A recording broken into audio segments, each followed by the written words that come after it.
Най-важното от маловажното по света днес. Моторист катастрофира в овца. Мотористът е жив, за овцата не се съобщават допълнителни подробности. Кореспондент за състоянието на света следи отблизо нейното състояние и ще се включи, за да съобщи, ако има подобрение, или ако овцата умре, или ако й опада вълната, или ако спре да дава мляко, или... Учените съобщават за нова вълна от оплешивяване.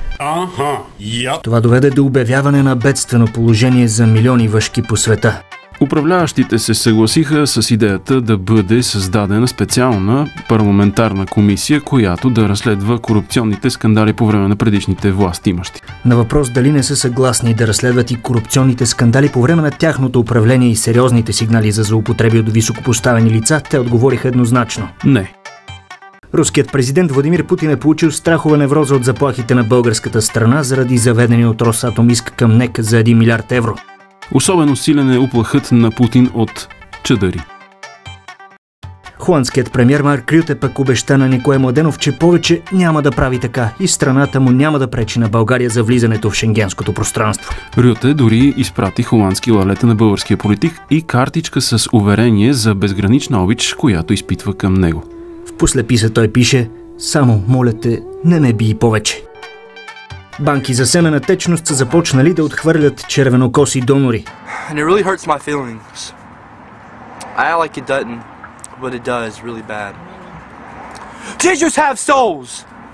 Най-търсен се оказва продуктът на хора с по-тъмни очи и коса. Премиерите на Гърция, Португалия, Италия и Испания предложиха да дадат почти безвъзмездно огромно количество биологичен материал на северната част на Европа, като в замяна искат само опростяване на финансовите дългове на своите страни.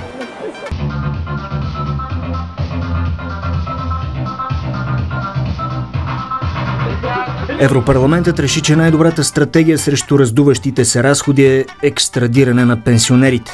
Те ще бъдат изпращани в Тайланд, Камбоджа, Пакистан, Алжир и други по-бедни страни с минимални пенсии, които обаче ще им позволят да живеят сравнително прилично. Особено в някои от бордеите. Приеха се и програми за поощряване на всички видове екстремни спортове сред нетрудоспособната част от населението. Всяко повишаване на пенсиите пък ще бъде задължително обвързано с участието на по-възрастните в ММА и боеве. Така се поощрява тяхното социално включване, дава се тласък и на развлекателната индустрия. Балканските страни пък се обединиха около предложението бабичките да не спират да пеят, а да обикалят по-богатите страни, за да допринасят към брутния вътрешен продукт.